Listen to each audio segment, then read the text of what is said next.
Faleminderit shumë të gjithë deputetëve të Kuvendit të Republikës së Kosovës. Më lejoni që t'ju drejtohem me një fjalë rasti.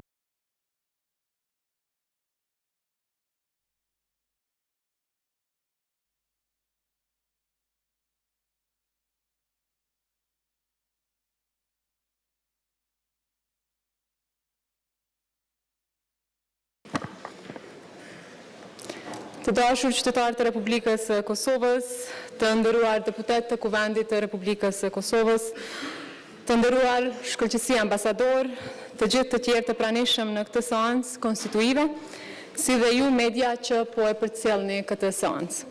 Më lejoni së pari t'ju falenderoj për besimin e dhënë në udhëheqjen e legjislaturës së 10 të Kuvendit të Republikës së Kosovës.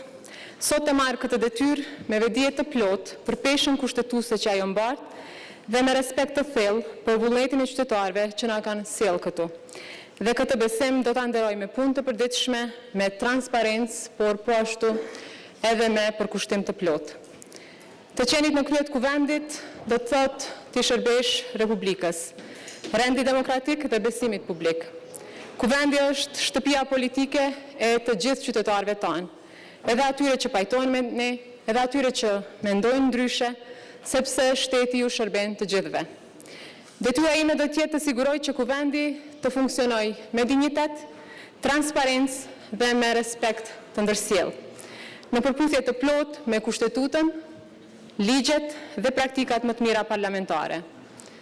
Do të sigurohem që secili prej jush ta gjejë hapësirën e vet këtu me të njëjtin dinjitet dhe me të njëjtin respekt. Nga se një kuvend funksional është parakusht për një shtet të fortë dhe një demokraci të qëndrueshme. E di që kemi ardhur këtu me histori të ndryshme politike, me qëndrime të ndryshme, me bindje që shpesh nuk përputhen, por sot në këtë sallë ne kemi një detyrë të përbashkët. Të shërbejmë qytetarëve me ndershmëri, me përgjegjësi dhe vizion, sepse ata presin nga ne zgjidhje, punë konkrete dhe bashkëpunim për të mirën e përgjithshme. Pavarësisht se dallimet tona janë reale, përgjegjësitë i kemi të përbashkëta. Kuvendi është vendi ku përballen dhe merren vendimet, por ky institucion përtej rregullave dhe procedurave është vendi ku qytetarët e matin seriozitetin ton. Ata e shohin nëse dim të dalim nga llogaritjet ditore kur preket e ardhmja e vendit.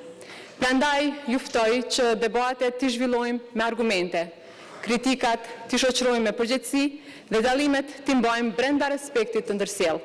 Nuk është e nevojshme të mendojmë njësoj, por është domosdoshmëri të punojmë në të njëjtin drejtim në shërbim të Republikës së Kosovës dhe në shërbim të qytetarëve të Republikës së Kosovës.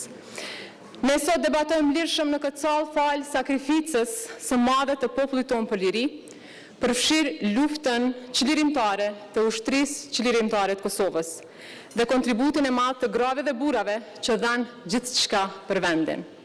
E sot këtu në këtë pasditë vim pasi gjatë tërë ditës kishim seancën gjyqësore ndaj ish-krerëve të ushtrisë çlirimtare të Kosovës.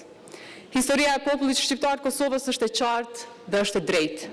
Lufta e ushtrisë çlirimtare të Kosovës ka qenë luftë e drejtë për çlirim.